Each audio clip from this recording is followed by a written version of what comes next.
Hi everyone, Assalamu alaikum. It's Akila here. I'm the founder of She Speaks We here. We're about to start our conversation with Dr. Zainab Kabba in a few moments. I'm just waiting for Zainab to join us.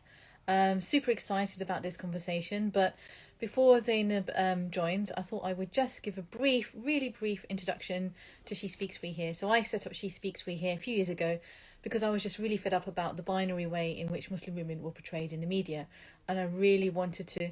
Hi, Mariam. And I really wanted to create a platform in which we could hear the real everyday voices and experiences of Muslim women. So please check out our website, check out our other live interviews on our Instagram feed, including one with Mariam. And I can see that Zainab has just joined. Salam, Zainab. If you could please, oh yes, you have requested to join.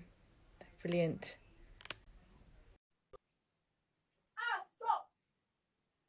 Guys, shut my door.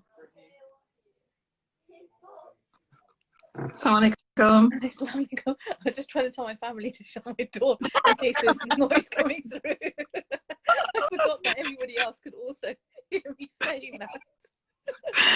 Oh dear, how are you? I'm well, alhamdulillah. How are you? I'm good, alhamdulillah. It's so nice to see your face because we've spoken a couple of times, but haven't actually sort of, met you in real life or seen your face, but it's really nice to see you. Same. And thanks for inviting me. No, not at all. It's our pleasure. I'm really excited to hear about your experiences and your journey and things. But I thought I'd ask you first of all, just how are you? How are you finding lockdown 3? Oh, yeah. Are we still even counting the lockdowns? I just feel like it's like a never-ending cycle of just lockdowns. Yeah, managing. I guess very fortunate. Able to work from home, so we're really lucky. I've also been able to get delivery slots from Sainsbury's, so that's also a good thing. A good thing. Oh, yeah, So all in all, we're okay. that's good. I'm really pleased to hear because I think right now, I really feel like if you just manage to get out of bed and kind of do your normal things, get dressed or whatever, or even if you don't get dressed, it's kind of like it feels like an achievement, basically. So Yeah, 100%. I was just having a conversation with a colleague, and we were saying how it's actually crazy that we're still getting up every day in the morning and going to work, working 9 to 5, oftentimes even later than that, still producing, as we say. But yeah, it is an accomplishment, I think so. yeah, absolutely. So, for those of you that don't know, or don't know you, you're, mashallah, you work at Oxford University, you're in the academic world, you've got a doctorate, you're Dr. Zainab Kabba, and you've got, specialisms and expertise in education and tech and institutional development. That's the kind of headline.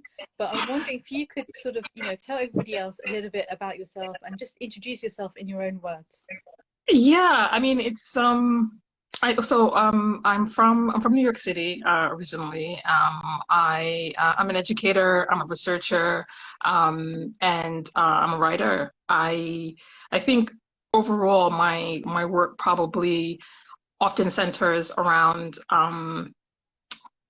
the intersection of really like knowledge, power, identity, and narrative.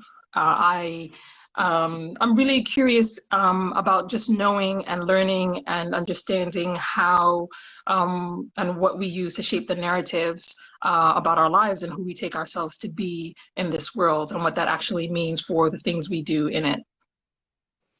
Thank you for that. So you've used some really powerful words in describing, kind of what you're interested in and what your sort of expertise is in. And I wrote a few down. So the intersection of knowledge, power, identity, narratives. So what does all of those terms sort of mean to you, and what kind of, what made you interested in looking at these terms and specifically their intersection? Yeah. So it's a very weird and winding road. Oftentimes sometimes you'll go to different invited to speak somewhere or give advice to students, and they'll say, "Oh, what was your path and how did you get to where you are?" Almost as though it was like completely linear in the way in which all of that happened. I really became interested in these kind of like different areas of work from, I would say my early work in technology. So I started off in the tech world. My undergraduate degree is in is in information systems, and I graduated right when the dot-com crash and all of that was happening. Um, I spent some time teaching in Islamic schools. Anybody who knows how started in Islamic school knows what that experience is like. So both kind of like primary school as well as to secondary and high school. And when I after I finished that, I went overseas for a while. So I was very much part of that like Gen X generation where at that time like people were really going overseas to study Arabic. Like Arabic was like the thing, even though it's still a thing right now and as well. But this idea of like gotta learn Arabic and we're gonna be scholars and all of this sort of thing was very much at the top of mind. So I was part of kind of like that group of people that went to do that at that time in the early 2000s. And when I came back, I was really, a lot of the teachers I had, obviously they're not American in any way, and the way in which they read religion and interpreted it for what it meant for our context, I felt, didn't really resonate in some ways. It didn't impact to some extent how I took and understood what they were teaching, but it very much did make me think about, if people don't go overseas, this whole idea of learning and knowledge and everything, what are the core ways in which we learn about how to be Muslim? So this was around like 2005, 2006. 9/11 was just kind of like all of the issues around 9/11 and how that happened and what that meant for Muslim communities was very much still hot. And, I think in many ways at that time, we were really acting in an emergency status. And I would say probably still up until now, we are still very much in that kind of reactive way to things that are happening rather than this kind of very solid, systematic building, if you will. And, so I was interested in, well, how do we then learn how to become Muslim? And I, looked at, well, what were the most popular methods of doing that?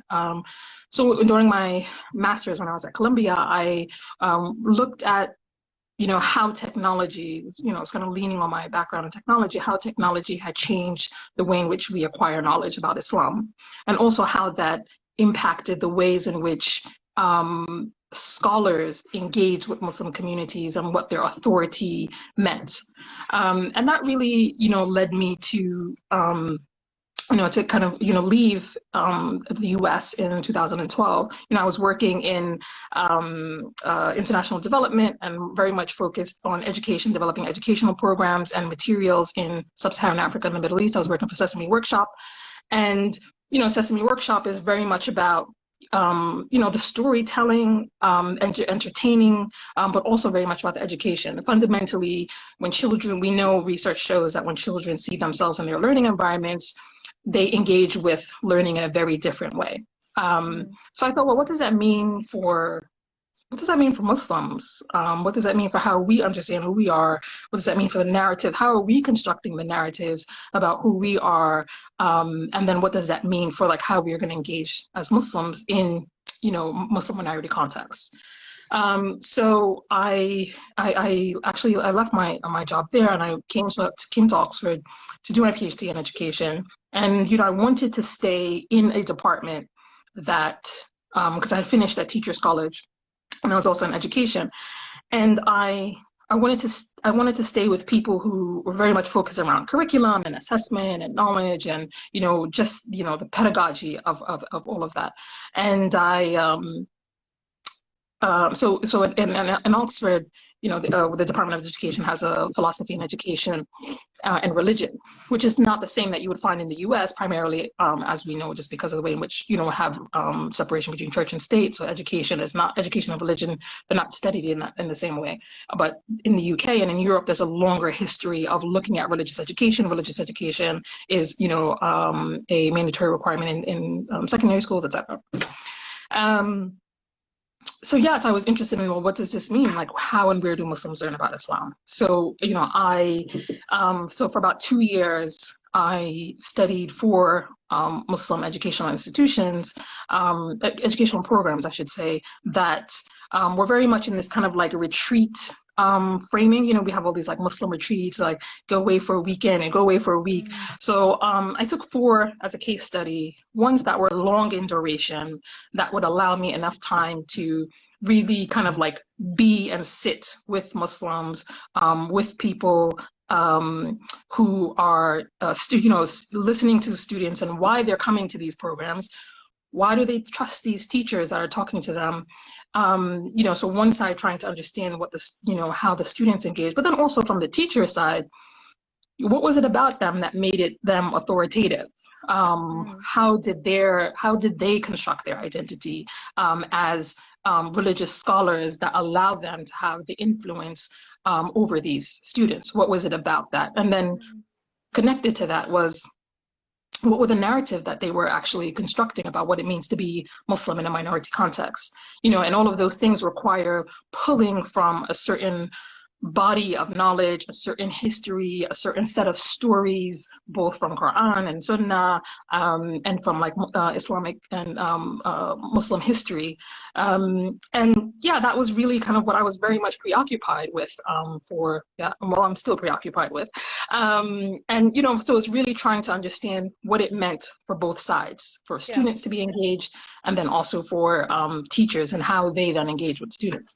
Yeah, I mean that's so interesting, and actually, it's something that I guess people don't often think about because when you go to, I mean, not now, obviously during COVID, but when you sort of access an online lecture or you see preacher, and often we hear like 30-second sound bites, and it sounds Yeah. so cool what they're saying or profound, but we don't often question their authority or their sort of I guess almost suitability or background. So it's so interesting that you looked at that. And actually, a couple of questions have come through. So if you don't mind, I'm just going to Yeah. let you answer those questions before I sort of continue with my questions. So one question's come from Alia, and she's saying that she wondered if there was she said there's so much misinformation online. As Muslims, how can we filter the noise to understand what is credible and what is misleading? I don't know if that's something that you can answer, or if you'd like to answer. Yeah, I mean, I think really it kind of goes back to that original question that I'm seeking to understand, is like what and how are we trying to be in the world as Muslims? And I think part of the challenge of being able to filter the noise is actually having a filtering system. And what is challenging and also, I guess, somewhat depressing about the landscape with which we find ourselves in is that we actually don't have people who are helping us develop a filtering system. We Mm, have individuals who continue to essentially pump into the system and pump us with information and give, as we're, knowledge, and which is connected to this idea of, we this is such a lofty thing to seek and to do and engage with, but we don't really have a filtering system to be able to do that. So I think part of it is really demanding that mm, from scholars in a way in which we haven't. We demand classes, we demand courses, and all of that, but we really don't demand some sort of framework that allows us a degree of autonomy to be able to filter.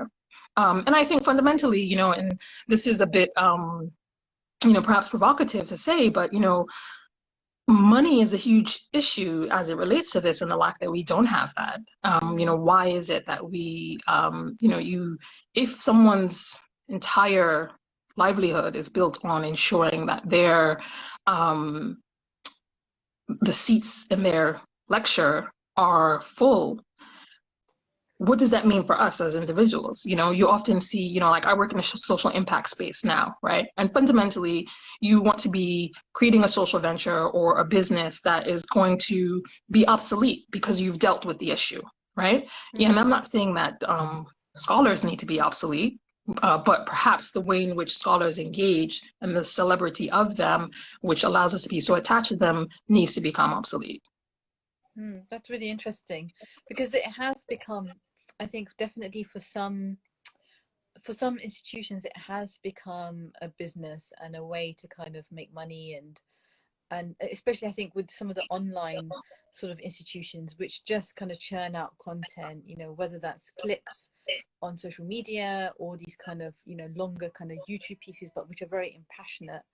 It, you know, and they generate millions of pounds or dollars or whatever. So it has become an institution, and just a money-making institution in that regard. So why, I mean, you mentioned money, but why do you think people, you know, why are we so kind of reluctant to kind of demand, I guess, that sort of, not regulation, but that kind of, I guess, you know, almost like a sort of, I mean, you probably know what I'm trying to say, but, you know, Yeah, because we demand it in other areas, you know, whether it's right. medicine or it's, you know, our government, we demand them to kind of be transparent about where they're getting their knowledge from, how they're deriving their conclusions, why we should follow their advice or whatever. But we don't seem to do that with our kind of scholarly kind of uh, fields, or, you know, scholars basically, and systems. It almost feels like heretical in some ways, or for some Yeah, people to actually kind of question that, you know. And I don't yeah, remember it being like that, you know, because I'm, you know, yeah, Gen, is it Gen X? I don't know, I basically I'm guess in my so. 40s, Yeah. right? Yes, So I remember the days before the internet, and it didn't feel like it was that bad in those days. Actually, it was encouraged to ask, you know, people and scholars where they got their knowledge from. And yes, they would kind of come from very traditional sources, but you know, or like, you know, universities or whatever. But it does seem like it's really difficult now to ask those questions of some people. yeah. I mean, I think part of is that the questions can be asked. I think one, we don't know the right questions to ask. Mm. I think the second thing is you know, to the earlier point of, you know, why is it this way, and the, I guess, perhaps accountability in some ways. We don't have systems, you know, we don't have a structure. The way in which we learn is very much kind of very much individual focused, right? Which then you see what happens when you know, someone gets hit by a scandal or is caught doing something Mm. inappropriate, then, you know, everything collapses around them. And then instead of us wanting it to collapse around them, we're like, oh my God, no, no, we need to preserve, like, you know, Yeah. them because they're helping the ummah and, you know, all of this. And, you know, so many people are going to be affected and impacted because we've invested so much in one person, which I think is completely, you know, against, you know, prophetic tradition. You know, I mean, if you think about, you know, all the things we learned in Sunday school and all this stuff, you know, the Mm. Prophet was building, you know, institutions and structures and creating a society and that kind of thing,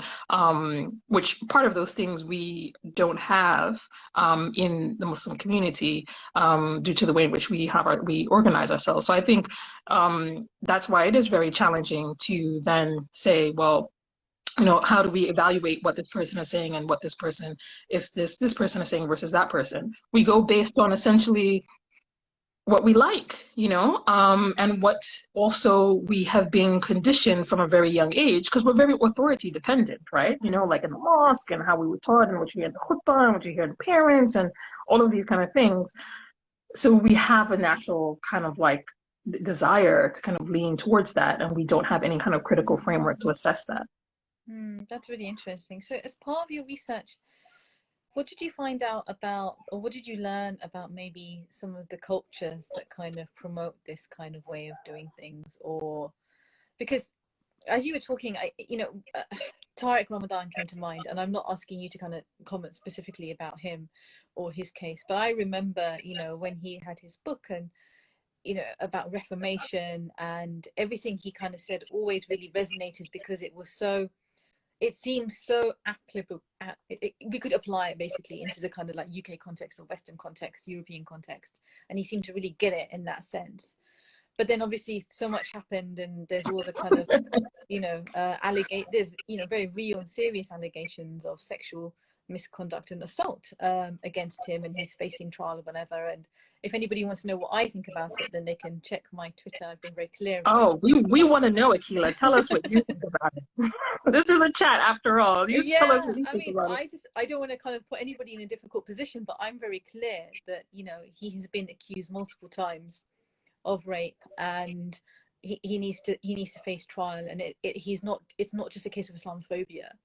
And actually, we don't talk enough about sexual harassment and sexual assault that goes on within the kind of broad spectrum of, I guess, grassroots BAME communities. Not that it's special to those communities, but just because it's so taboo, it's not spoken about. And then specifically about spiritual abuse, where someone like a scholar or like Tariq Ramadan is in a position of power, and they essentially abuse that power in different ways. He, you know, allegedly abused it. I believe victims. I tend to believe victims will wait to see what happens anyway. But he, you know, abused that power in terms of his sexual misconduct, to put it politely. And I apologize if what I'm saying is triggering for anybody. But the way the communities at large reacted just really kind of broke my heart, actually, because I just empathize with the numerous number of women who faced with similar situations and haven't been able to talk or speak up about it. And in probably one of the big reasons that they felt compelled to stay silent is because of the reaction of communities and family. And in seeing that reaction, I think would just discourage people to speak up. So that's my view, and I've kind of forgotten now what I'd originally asked you. But no, well, I think that's really interesting, and this was actually something I wanted to ask you about, because your work is also dealing. You work with the government and advise the government on issues related to Islamophobia. You know, I think, you know, because you were asking me, well, what have I found from kind of like doing this research, and I think, you know, one of the things really hits on what you just said about, you know, Muslims, we do not like to talk about one another. Like, we don't like to be critical of one another, let alone whether that's in the community or in public, you know, in reference to kind of like the larger society. And I think this very much is connected to Islamophobia, obviously, because there's this idea of, you know, I think with the Tariq Ramadan situation, which is obviously people are like, oh, France is after him and that's why they did this to him. And, you know, I'm like, well, they wouldn't have had anything to do anything with him if there was nothing there, you know, and, you know, as you said, there are facts to the case, and we know that he has admitted to things, which in many ways, he's acknowledged those things and hasn't, in specific cases, really atoned for that, which I think is part of the problem and the reason why the Muslim community continues to behave the way they have towards him, even though a lot of people are still kind of like bringing him on their platform and all of that, which is severely problematic. But one of the things I found when I was doing this work, and I would really be curious kind of just to hear about what your experiences have been, is that, you know, Muslims were accusing me of being, you know, being a spy, you know, like, oh, you work for the CIA, you know. So I had, like, you know, some students in some of these programs like, oh, you work for the CIA, and or they were saying, oh, you're part of the Illuminati. I don't know where the Illuminati comes from in all of this.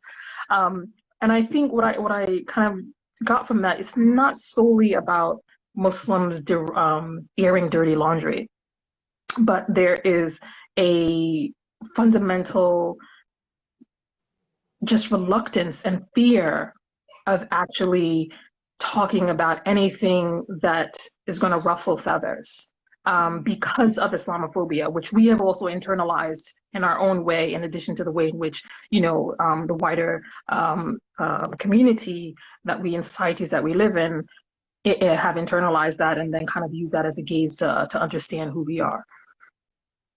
Yeah, no, I think you're absolutely right. I mean, just because we've spoken about Tariq Ramadan, so when, you know, all the stuff was coming out initially about his case, and I'd asked a few friends who are practitioners in the field of domestic violence and women's rights and working with women and victims, I'd ask them maybe if they'd, you know, they're all writers, if they'd be happy to write about the whole thing, really as an entry point to educate people about what is sexual harassment, what is consent, what is sexual assault, because we use these terms a lot, but people won't necessarily understand them.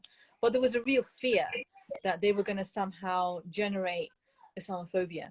And a lot of people sort of said to me, and not just on this case, but on other cases, that they're worried that if they speak up, or when I speak up about these issues, I'm kind of Feeding the fueling the flames. fire, Yeah, you yeah, know, yeah, yeah. promoting the stereotypes. And what I always say to people that is that we have to act, or for me anyway, I try to act with authenticity, and being true to my principles, whether those are my kind of my sort of Islamic faith and my Islamic principles, or where they cross over with universal values, just as being a human being.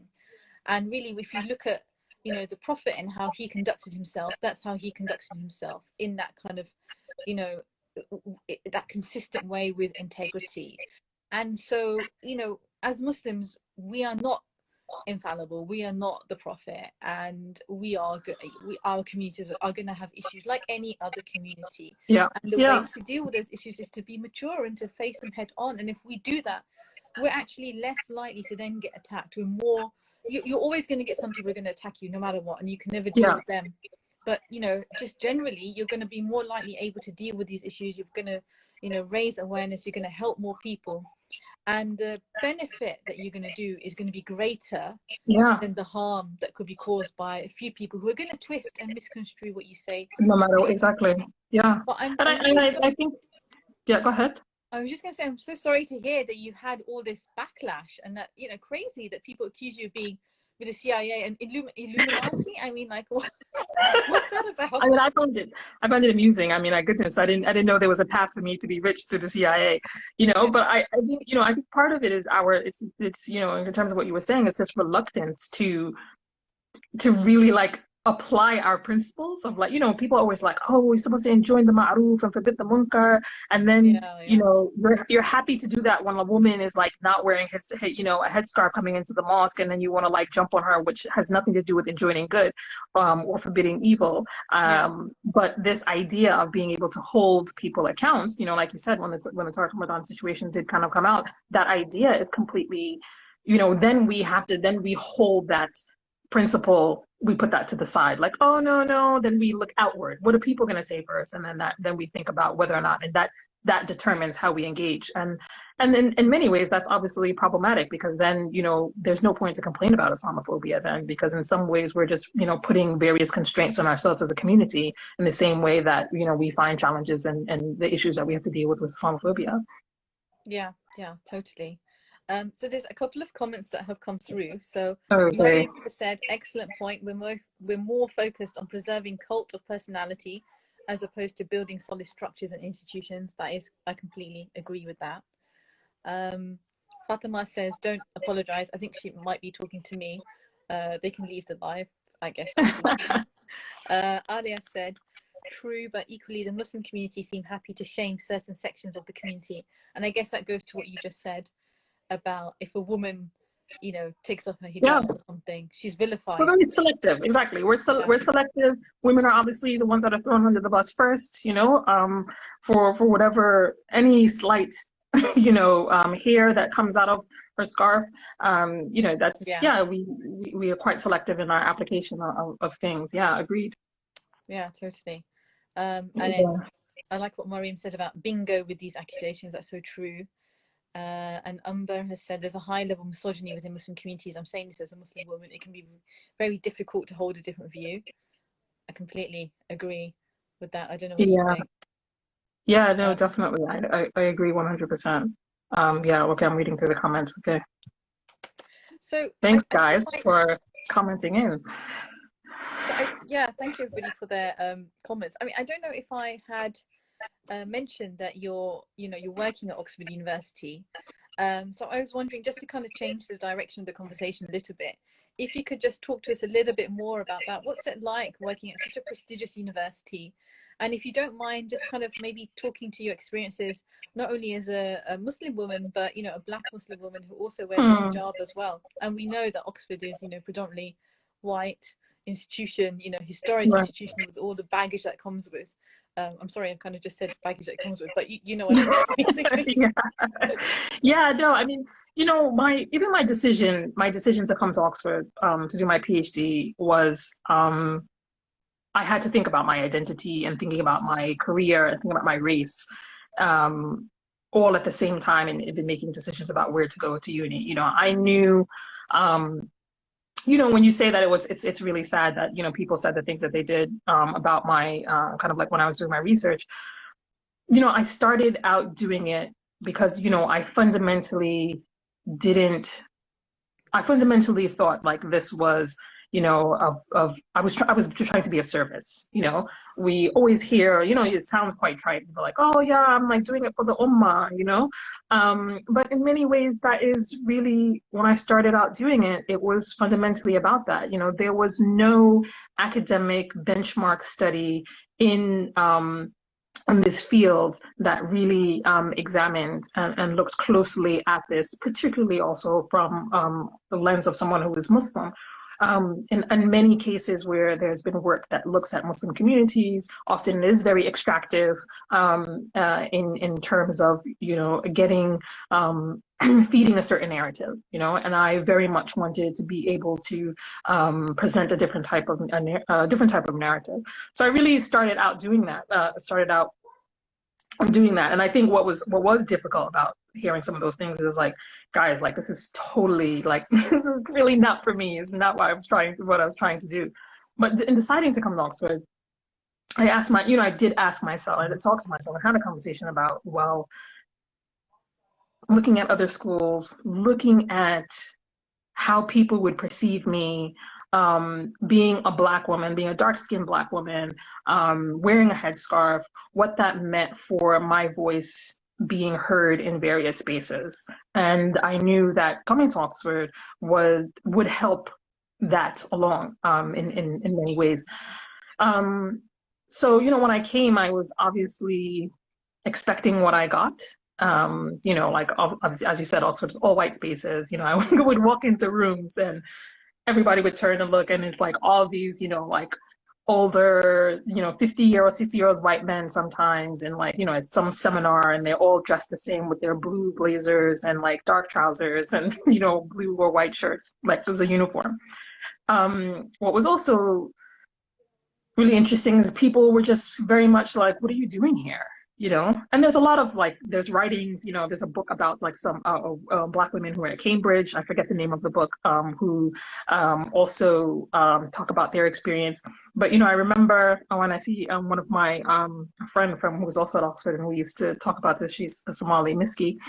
And I remember the first, the first formal dinner, and for people who don't know, I mean, everybody's watched Harry Potter, so I think they know kind of like what I'm talking about. It is very much like that. But I remember that first dinner, there was a guy sitting across from me, and we had just come from a seminar. And he said to me, he looked at me, and he said, how did you get here? And I was like, this is like second week Yeah. I've been there. And I was like, oh, I'm sorry. And he was like, I mean, how did you get here? And I was I like, bet oh, no if one you asked him that question. Of course. I mean, he's a No. white older man, and it was interesting. So there was a woman next to him who was also an undergrad, and she was Asian. She's from, I think she was Chinese, and she was from California. And there was a boy next to me. And I say boy because he was like an undergrad. You could tell he like fresh out of school. He was, just very young and fresh, proper definition of a fresher. And he was asking me these questions, and he's like, how did you get here? And I was like, oh, if you meant that if I applied, yeah, I did apply. And I got in. And he was like, well, surely you must have had the right education to get in. And I was like, if you mean, did I go to school? I did go to school, and it was like this back and forth. And, eventually I had to stunt on him and be like, oh yes, I'm like, da, da, da, da, but he was just so, I was like, okay, this is what this is going to be for the next 3 years, And then it was funny because, well, not funny, but sad, because then the boy that was next to me, he then turned to him and was like, so how many kids from your school end up in Oxford? And this was a working class white boy. He didn't know what was going on. He didn't know left from right. His face immediately turned like beet red. He said some small little number, and he was like, oh yeah, of course. No one from your school ever gets into Oxford. And it was just, I was like, this is what it is. This classism, racism, just like completely manifested itself at that point, right there. So yeah, it was really, it was an interesting experience. It has been an interesting experience. I think what's where I am now, and so now I'm working at the university for as a student, so I'm like on the other end of things, Mm. trying to make trying to make life better for everybody else who comes after me as students. Yeah. And I think I was very fortunate because I didn't actually think I was going to stay in England. I've been here for Mm. 8 years now. I didn't think I was Oh, going to wow. stay. I met my husband, and then it was like, oh, end of story. Now I'm here. I didn't think I was going to stay.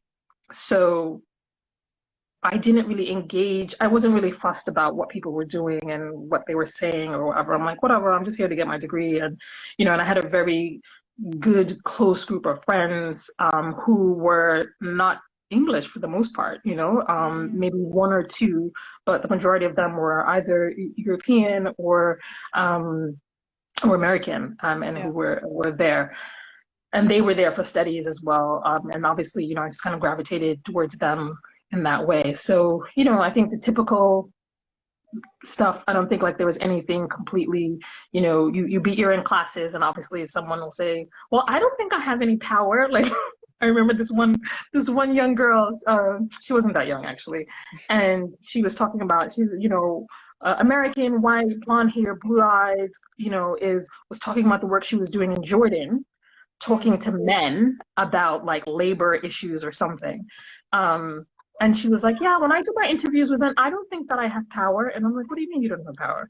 Like, if you look at the TV and you see the women that those people are, drooling over, some of those men, of Mm. course you have power. So it was just so, you have these kind of things where you're thinking people are enlightened and understand their positionality and who they are in the world, who still think otherwise. So yeah, so it's been an interesting um, journey, and then now being on the other end and working within the institution and recognizing and seeing essentially like behind the curtain and why things are the way they are institutionally, Mm. and how very, very difficult it is to change. But at the same time, Oxford is quite resilient in the sense that, all the things we were talking about earlier about, the abuse, and something happens and then these people will fall from grace. I think in many ways that's why institutions are very important, because people can come and go and do whatever they want. The Oxford brand is going to still kind of be there. It doesn't Yeah. hinge on one individual or one person. Yeah. So I think that's kind of our challenge in terms of like communities and developing. We don't have those kind of institutions. I think now, just in the last maybe decade, there have been a number that have popped up, but I think that's part of our challenge in being able to kind of withstand some of those things that happen. Yeah. No, absolutely. I think for people that don't know, could you explain a little bit so what your role is then at Oxford University and kind of what you do in your Yeah. day So job? I'll say, so someone just said, so someone said it's sad to hear because we did an earlier live with a Black Muslim woman at Cambridge, and people would ask her if she was a foreign student. Yeah, totally. That's, I think a lot of people are like, Yeah. oh, American accent. And then obviously, like, oh, I'm from New York. So people are like, oh my God, you're from New York. So it's a whole different Yeah. kind of thing. Commonalities and happens. Yeah, exactly. I think reading that book kind of gives people a way in. Um, okay, yeah. So yes, what I do now at Oxford, I work at the School Center for Social Entrepreneurship. So we have in the business school. Business school is very much focused on social entrepreneurship, or social impact and social change. I work for the center that deals with social entrepreneurship. I oversee and how we actually ensure that research speaks to our educational programs that we develop. The educational programs that we put on are essentially to train the next generation of like social impact leaders, all these people who like go out to like start companies and like amazing companies in the world that do things. The idea is really to imbue them with a certain type of approach to dealing with communities to kind of mitigate, the issues that we have now. Mm. Developing those educational programs and then overseeing our research activities that really also speak to thinking about how we can better deliver those and improve them and redesign and all that kind of stuff. And then I do some work. Oxford is going through this whole Black Lives Matter. Everybody's like, oh my goodness, we need to think about Black people. Where are they? Who are they? What are they doing? Let's help them. Yeah. So, I'm with part of a task force listening group at the university to deal with and consider how we can make changes related to changes to deal with racism at an institutional level. That's good. It sounds like incredible work, and I'm sure everybody will agree with me that we're so pleased that you're there doing the work that you're doing, and that you're I know it's hard to have to kind of be the face basically of different identities, whether that's being a black woman or a Muslim woman or a hijab wearing woman. But I mean, I just think it's so incredibly important that you are there and you are that face, and that people can hopefully learn. And I'm sure it will bring about change, definitely, even though you've said that change is really difficult to kind of drive forward in an institution Yeah, like Oxford. But it's yeah. amazing that you're there. Yeah, no, I agree. I think it is really important. I think there are times when representation is really important. Yeah. It's, no matter how slow some of the change happens. So I do think that it is. I definitely think that it's important. I mean, at this business school, for instance, there aren't any senior members of staff that are Black. I am the most senior staff member that's Black, and there are no Muslim women that are in senior positions. And so I am the most senior woman that's Muslim. So I think those things are really important. Yeah, totally. And because when people think of Muslim women, or they will not think of business, they will not think of Oxford University, they will not think of tech. So mashallah, it's amazing that you're there, and hopefully through this live and other things, you're showing people that absolutely those terms should be associated with Muslim women, with black women, hijab wearing women, because it's just so important. Yeah. I wanted to ask you about I guess because you've done all this research about institutions and Muslim communities and scholarship, and then now you've got all this experience as well of actually working with organizations to develop them.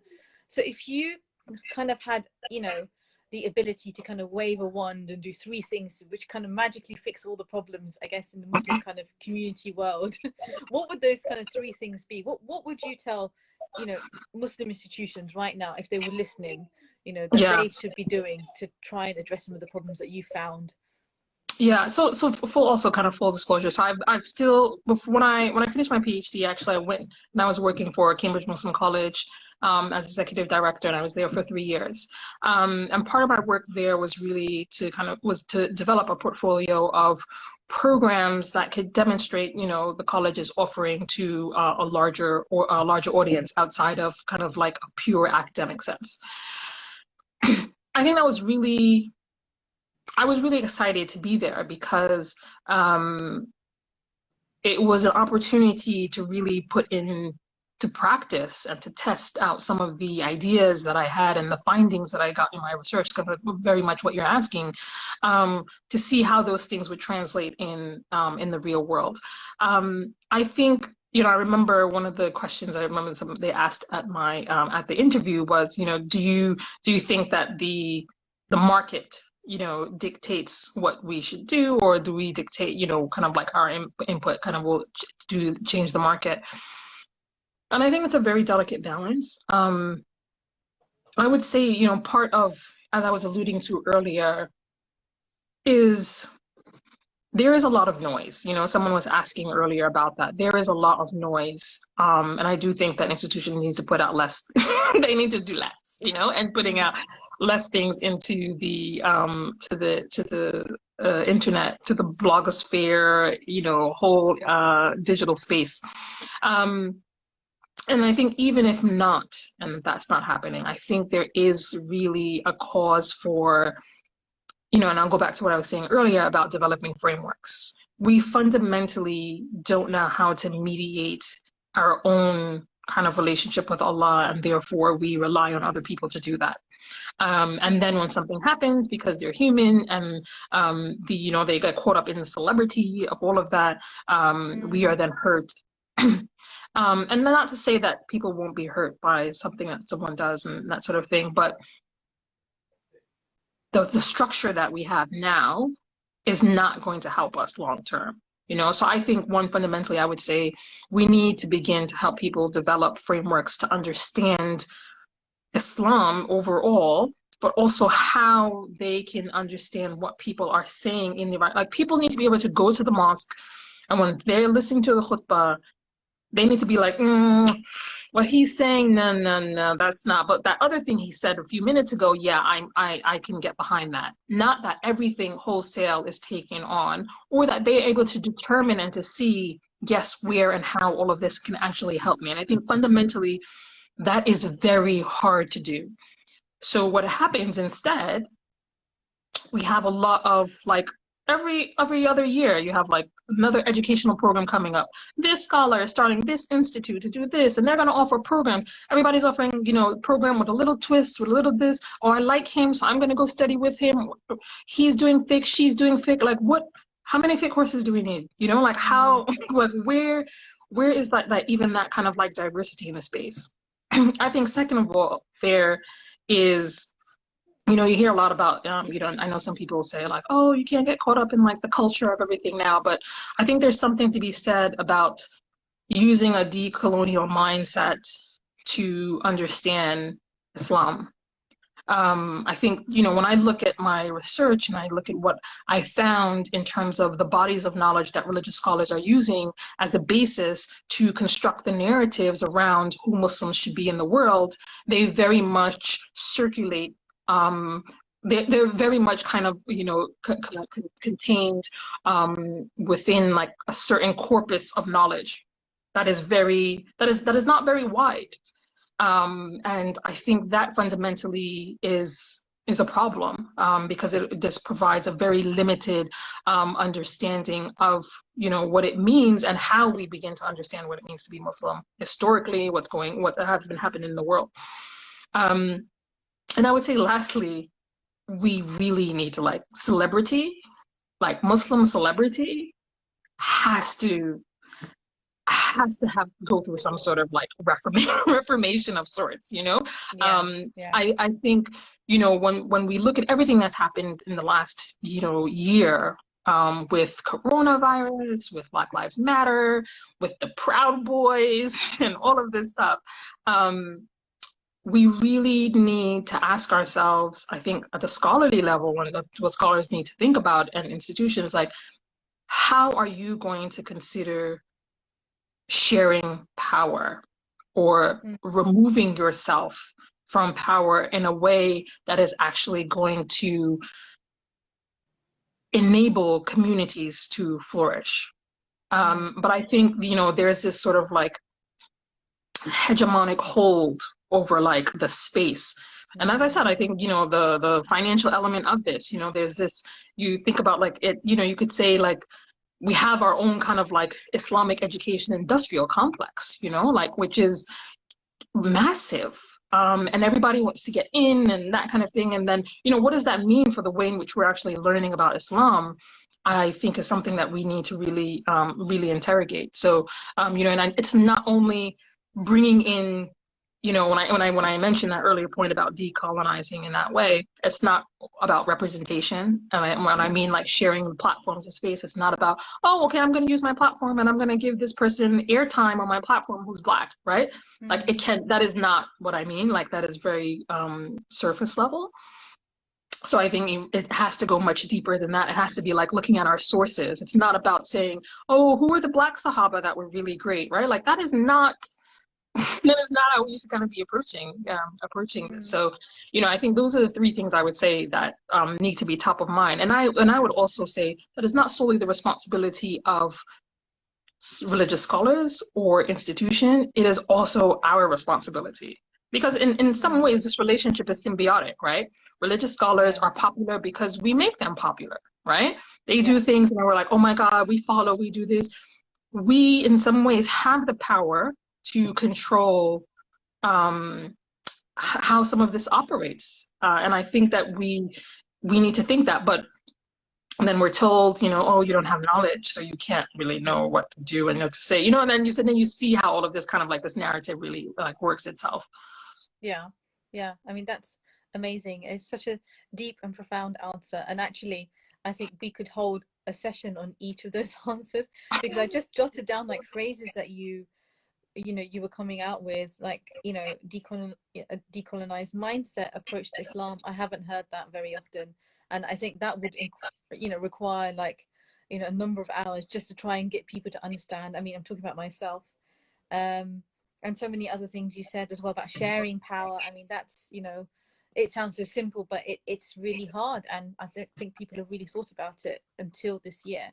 I'm really conscious that, I mean, this conversation has just been amazing, mashallah, and a lot of people have commented that they've really enjoyed it. So thank you so much to you and to everybody as well for tuning in. I'm really conscious that Instagram has this thing where it just cuts you off after an hour, like with no warning. So we have 10 minutes. Okay. Yeah. So there's a question here. Alia says, do you think COVID has lessened our reliance on institutions and the key personalities? I would actually say no, Alia. I would say it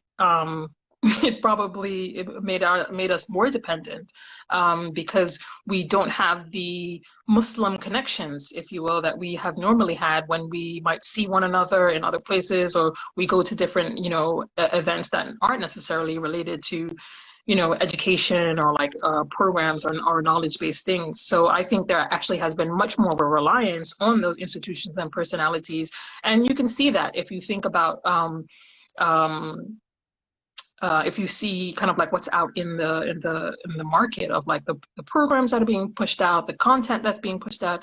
I think there is much more of a desire for that, and those scholars and those people are picking that up. But once again, as I said, I don't think the difficult work to actually help us live autonomously, and what I was saying earlier about the work that I was doing at CMC was really trying to create these boundaries to let people know, kind of like, this is the boundaries of our tradition. This is kind of how it operates, is this is what happens here, there. And you have this now, you have this framework, figure it out. You have a job and you have a situation that you need to figure out, and should I go to hang out with these people because they're going to go to a bar? Is it haram? You shouldn't have to go and ask a scholar whether or not that's haram, like, should I be taking the COVID virus, the vaccine and all of this? I mean, where do I go to take my car to get fixed? It's really like every little detail. I recognize that Islam is, yes, has details for us in terms of how to go to the bathroom, to how to eat, to how to structure our societies. But the way in which we operationalize that is not necessarily helping us or making us more sophisticated at living as Muslims. Yeah, absolutely. So I've got one more question for you, and then we'd like to round off on a positive note. So then I've got another sort of more positive question to ask you before we end everything. So my sort of penultimate question is about, when you were at Cambridge Muslim College, how did people react to you being, a woman in such a kind of leadership role, high up? Well, I'm sure you have a lot to say about this as well, Akila, given your work in a Muslim community. So I really would like to hear how that's been for you. I think it has been. The UK is obviously, in the Muslim community in the UK is quite different from the US. I have often felt that in the US, you can be a Muslim woman, be in a senior leadership position, and you might get some challenges here and there. I think nowadays is quite different, but there's no one is questioning your space, you even taking up space. In the UK, I found that to be the opposite, where people are like, what are you doing here? So just as I was saying about in Oxford, as a Black woman with a headscarf, where people are like, I'm sorry, what are you doing here? In Muslim community, Muslim men are often like, I'm sorry, what are you doing here? Why are you here? Who said you can be here? I've had people essentially really try to, damage my character, about all this is about power, but really trying to challenge my authority, not because they were more qualified. If anything, they were less qualified by degrees. But it has been very challenging to work in the Muslim space as a woman, as a Black woman, with Muslim men, because of the misogyny, and somebody was mentioning that earlier, because of the misogyny, it is very challenging. And, you know, a lot of times people say, oh, well, you need to develop allies with Muslim men and that kind of thing. And you spend so much time, you know, doing that in a way you can't really do your job. I found it was very difficult, very, very difficult. And I really wouldn't, to be honest, it's very clear why there's that brain drain from Muslim organizations with exceptionally qualified Muslim women, because they are going to get nowhere, and they'll have no respect. They'll get no respect in those institutions. But I don't know, how have you kind of, you know, and also you're British. How has that kind of been for you? Yeah. No, everything you said really familiar. It's really difficult. I mean, I'll give one example. I headed up a Muslim charity a few years ago, and I used to have one of the members, let's just say, who would call me up and then tell me basically what I should do or what the charity should do. And then he would say, and I spoke to Nafis, who's my husband, about this, and he agrees with me. And I would just be like, well, what's he got to do with it? He doesn't work with this charity. He's not the director, you know. And he clearly hadn't really met my husband, because my husband would know not to kind of interfere in that way with my work and waste my time as well during the working day by calling me and speaking to me for half an hour. But as a woman, you just have to listen to it. Yeah, you know, and this is the thing. Yes. Yeah. You know, yes. God forbid, then you'd be called aggressive, bully, whatever. It was, yes. Yeah, it's very challenging. Yes, all those words. Difficult, really difficult. Doesn't, you know, not proper adab for a woman to question a man about something, like these things, you know. And then then comes like the religious manipulation of, like, you know, the different ways to manipulate you. Oh, yeah. Yeah, totally. Before we run out of time, I wanted to ask you, who inspires you? Who inspires me? People like you inspire me, Akila. I think women continue to inspire me. The things that we do every day. You know, I'm not sure if you saw, like, the U.S. labor statistics talked about the loss of jobs in America related due to COVID. 100% women, and then from those women disaggregated by race and ethnicity, women of color. And I thought, you know, Muslim, I think women in general, definitely, I would say, inspire me. Black women inspire me. I think there's a very prophetic element of engagement with the world that Black women exhibit, that despite, you know, you think about the Prophet and the things that were thrown at him while he was, you know, preaching Islam, and the way in which he was treated, and still did not, you know, call on Allah to, you know, bring the mountain down upon people who were abusing him. And I feel like, you know, when I see a lot of Black women in the way in which they engage, and the resilience and that kind of prophetic character to be in a position where they are oppressed at, you know, I remember there's this word when I was in Egypt, and my teacher said this word, like you're at the bottom of society in that way, and to still be merciful and compassionate and generous to people around them. For me, that is just really inspirational. It resonates so much with me as a Muslim woman, because I think that is classic prophetic behavior, and it is one of the most challenging things to do, given the time we live in. Not that righteous indignation is not a thing, and righteous anger isn't a thing, because I mean, we also see examples from the Prophet in doing that. But I think that's the thing that most inspires me. Well, Zainab, you know, you are so inspirational, and it's been a real pleasure and joy to speak to you today, and I've learned so much. So I want to say thank you on behalf of everybody, and thank you on behalf of She Speaks We Here for joining us and taking time out of your busy schedule. And thanks so much, inshallah, we'd love to have you back again to continue the conversation. I'm very happy to come back. I'm in the process of writing my book up from my research, so I will come back and talk about that when that's done at the end of the summer. Okay, yes, that would be great, inshallah, because I didn't even get a chance to ask you about that. Our conversation just took its own. Yeah, no, that's all good. That's okay. All right. Thanks so much, Akila, for having me. Thank you. Take care. Take care. Assalamu alaikum. Bye. Bye.